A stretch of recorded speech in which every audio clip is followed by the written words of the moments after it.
बे इउपिपिएल सरकार एबा प्रमद बर'आ जेरैबायदि बुंगासिनो दङ 17 बोसोर हाग्रामा महिलारि बिथाङा बा बिपिएफ राजखान्थि दोलोआ जेबो मावाखै 17 बोसोरथ' नङा 15 बोसोर सासनाव दंमोन बोसोरनियाथ' इन्टारिम बडिमोन बे इन्टारिम बडियावनो गासिबो जिल्ला दाफुंदों महकुमा दाफुंदों ब्लक दाफुंदों भिडिसि दाफुंदों 40टा समस्ति दाफुंदों सरकाराव फैदों 15 बोसोराव जेबो मावाखै होननानै इउपिपिएल सरकारा बुंगासिनो दङ दा बिथांमोनहाबोथ' दासो इउपिपिएल सिगांनिफ्रायनो बिपिपिएफ पिसिडिआर हिसाबै खामानि मावबोनाय दा दुलाराय बर' फरायसा आफादनि आफादगिरि जानानै प्रमद बर' बिथाङा गावनो बे 15 बोसोराव आन्दलन खालामदोंमोन सेपारेट स्टेटनि खुनु जौगाखांनायनि बाथ्रासो बुङाखैमोन दा बे बेलायाव बे थांनाय 15 बोसोराव हाग्रामा महिलारि सासन समाव बिथाङाथ' सेपारेट स्टेटनि मुभमेन्ट खालामदों अब्लाथ' हाग्रामा महिलारिखौ जेबो मावनो हायाखै होननानै खुनु आन्दलन लाबोफेराखै जोंथ' नुवाखै सेपारेट स्टेटनिसो मुभमेन्ट खालामदों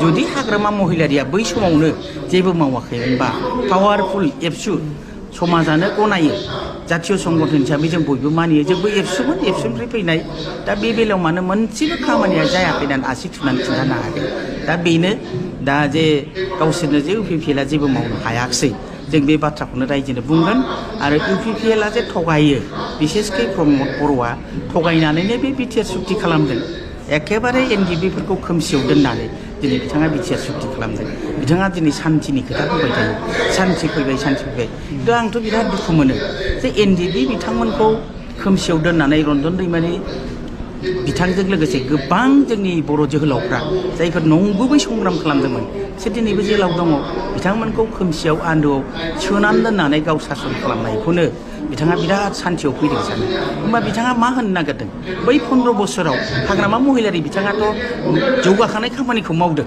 आरो गावसोरथ' एबसुनि जानानै आन्दलन खालामदों सेपारेट स्टेटनि होमबा एनडिबि बिथांमोनहा उदखारि खालामदोंमोन नामा दा बिथांमोनहा जे एनडिबिफोरखौ माने जेलाव सोनानै दोननो हानानै सासन खालामनायखौ सान्थि लाबोबाय होननानै प्रमद बर' बिथाङा होनगासिनो दं दा जोंनि बिदा फंबाय आंगोनि जोंनि गथ'साफोर एनडिबि बिथांमोनहा माबायदि लादों बेखौ आं बुंनो हाया खिन्थु जों नुहुरनायाव बे बाथ्रायानो जागासिनो दङ दिनै जों रायजोनि खाथियाव दिनै जे इउपिपिएल सरकारा नंखाय बाथ्रा बुंनानै जोंनि रायजोनि गेजेराव गावस्रानाय लाबोदों बे बाथ्राफोरखौ लांगोन आरो गोदानै बिटिसि सरकारनि जे पावार दंमोन 6 सिडिउलनि जे पावारफोर दंमोन बे खमथाफोरखौ दिनै स्टेटआव हरजोबफिनबाय एखेबारे गैला स्क्रेप जानो हमदों जों बेखौ बोरैहाय गोदानै लाबोनानै जोंनि गेजेराव खुनु माहारि बासिया जाथिनो जिखुनु भाषा भाषी जिखुनु जाथिनि गेजेराव खौसेथि लाबोनानै ओरैहाय जों सान्थियै बे ओनसोलखौ बयनिबो जौगाखांनायनि खामानि मावनो हायो जों बे बाथ्राफोरखौनो लानानै रायजोनि खाथियाव थांगोन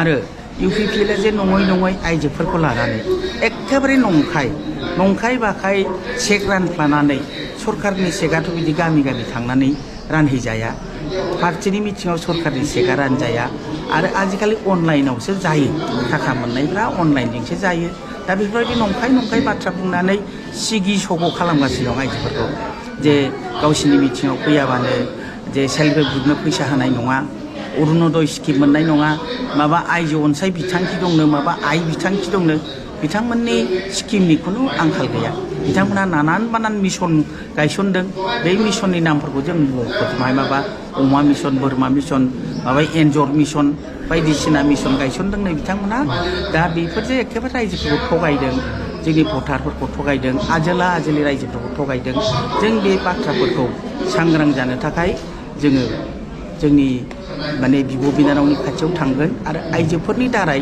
जाहाथे गामियाव सान्थि फैयो जों बेखौ बुंगोन जों बुंनाय नङा जे सरकारनि मोननांगौखौ जों लानाङा जों माब्लाबाबो बुंनाय नङा मानो होनोबा सरकारा होखागोन सेल्फ हेल्प ग्रुप दाग्राफ्रा जोंसो बिपिएफनि समावनो जोङो खुनु पार्टि बासिया जासेनो दा बिटिसि ओनसोलाव जोंनि रेजिस्टार रेकर्ड मथे 16,000 दा सेल्फ हेल्प ग्रुप दङ दा बिथांमोनहा गोदान दाफिनदोंबा जों बुंनो हाया दा बिथांमोनखौ थगायबाय थानाय 75,000 थाखा होनो हायाखै गांसे भट होनानै न'खरसेयाव गांसे भटआवनो मोनसे साख्रि होनदों 1 भट 1 जब दा न'खरसेयाव जुदि 7 भटार दंबा 7 मानसिनि साख्रि होनो हागोन नामा बोरै होगोन नाथाय बिथांमोनहा साख्रि होनायाथ' गोजाननि खोथा बिथांमोनहा दिनै मानसिफोरनो जिउ खांनायनि थाखाय जे परिबेस होनांगौमोन फिसा बिजनेस खालामनानै जाग्राफोरनो बे परिबेसखौनो होनो हायाखै दा बिथांमोनहा खालि थगायग्राल' जों बेखौ लानानैनो जों रायजोनि खाथियाव थांगोन आरो जोंनि आइजोफोरखौ सांग्रां खालामनो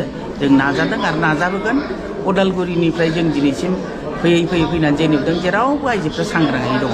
आइजोफोरनि गोसोखौ बोनानै लांनो हायाखै बेखौ जों दिनै रोखा नुदों। बेनि गेजेराव मोनसे सोंलु आथिखाल खुंथायाव इउपिपिएल सोरखारा थानायावबो माखासे बारग' आबसुनि दैदेनगिरिफोरा बिपिएफआव हाबबाय थादों। बै हाबबाय थानाय जाय बिथांमोना हाबदों बेखौ माने आथिखालनि हाग्रा बिफाननि रन्जित बसुमतारिया भिसन गैयै लिडार होनना बुंदों बिथांमोनखौ। थारैनो भिसन गैयै लिडारफोरासो बिपिएफआव हाबमारदों नामा? बे माने गालखाब गैयै रन्जित बसुमतारि एबा फेरेंगानि बाथ्राथ' मा बुंनो। बिथाङा माने गसंनानै सिमां नुग्रा जाबाय। जेबायदि नुदों बिथाङा गसंनानै सिमां नुयो। गिनाय समखिनाय बिथांनाव फैबाय। ओंखायनो नंनाय नङै सानफ्रामबो गोदान बाथ्रा बिथाङा बुङो। दिनै नुदों मानो बारग' एबसुनि मावग्राफोरल' जाय बिथांमोनहा पार्टियाव गैयामोन बिथांमोनहानो दिनै बिपिएफआव फैदों। बिपिएफआ खिन्थु सरखार गैया, थाखा फैसा गैया। मानसिफ्रा बहा थाङो जेब्ला सरखार थायो? सरखारजोंसो थाङो। सरखारनाव गोदै जाग्रा दं होननानै गोदैयाव जेरै मोस्रोमबा मानखौबो सरखारजोंसो बिदि मानखौनांगौमोन। दिनै मानो हाग्रामा महिलारि बिथांजोंसो फैखो? बयबो हमनो हादों जायफोर साननो हानाय, साननो हनो गोरों, जायफोर जाथिनि बाथ्रा सिन्था खालामो, जायफोर गावनि एलेखानि जौगाखांनायनि बाथ्राखौ सिन्था खालामो, जायफोर सान्थि आरो खौसेथिनि बाथ्राखौ सिन्था खालामनो हादों बिथांमोनहानो बिपिएफआव फैदों। बिथांमोनहा मोनसे दायित्व सानदों जे नङा बेबायदि थाबाय थायोबा जोंनि जे संग्रामजों मोननाय बिटिसिआ रावनिबो जोथोबाव मोननाय सम्पति नङा। बिटिसिखौ जों सृष्टि खालामदों, थै गारदों, दासिमबो गोलोमदैयानो रानाखै जोंहा। गोथां थै, मुंख्लंफोरनि गोथां थै, जिनाहारि जानाय आइजोफोरनि बे हसिख्रावनाय दाबो जोंनि खोमायाव रिंखाङो, जोंनि बिखाया गावखाङो। बेबायदि जों मोननाय बे बिटिसिखौ स्क्रेप खालामनो नागिरनायखौ नुनानै रावबो माने सांग्राङै थानाय, हारिखौ मोजां मोनग्रा, गावनि हादोरखौ मोजां मोनग्रा मानसिफ्रा थानो हायाखै।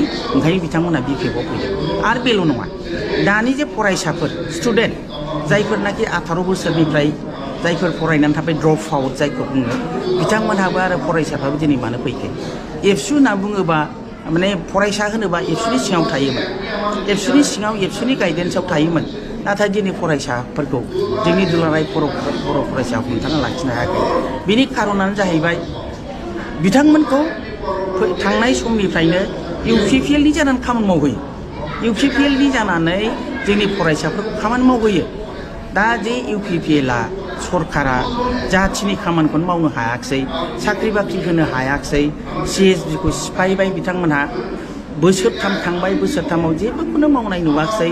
ओंखायनो बिथांमोनहा जोंनि फरायसाफ्रा फैगौ समाव गावसिनि भबिष्यत आरो बर्थमानखौ सान्थियाव लाखिनो थाखाय आरो बे बिटिसिखौ बासायफिननांगौनि खाथिराव बिथांमोनहाबो दिनै बिपिएफआव जइन जादों। दायित्व लानो बिथांमोनहा ओंखारबोदों। जों बरायो, बे गथ'फोरखौ जों बरायो। खारन बिथांमोनहा नुदों जे बेबायदि जुदि थाबाय थायोब्ला एबसुनि नामाव बिथांमोनहा इउपिपिएलनोसो बाहायो। खारन जों मिथिखागौ एबसु आरो इउपिपिएल दाथ' मोनसे सिक्कानि इफाल सिफालखा जों नुगासिनो दङ।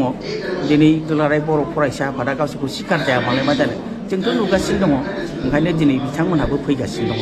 आरो बेल' नङा, जायफोर रिटायार्ड पार्सन, सोरबा बेंक मेनेजार, सोरबा माने पुलिस अफिसार, आइपिएस अफिसार, सोरबा एसपि जालायनाय बा जिखुनु साख्रि आवलाफ्रा जायफोर रिटायार्ड जादों बिथांमोनाबो नुदों जे नङा जों मोनसे दोलोजों थानानै जों बे ओनसोलखौ बासायनांसिगोन, जाथिखौ बासायनांसिगोन। बे साननाया फैदों। गुबुन गुबुन हारिनि मानसिफ्राबो सानदों जे बिटिसिखौ बासायनांगौबा मात्र बे बिपिएफआल', हाग्रामा महिलारियाल' बे ओनसोलाव सान्थि लाबोनो हागोन, जौगाखांनायखौ लाबोनो हागोन। बे फोथायनायजों दिनै लोब लोब बिपिएफआव जइन जानायखौ जों नुदों। आरो जों बेखौ बिपिएफनि आइजो दोलो जानानै जों बरायो।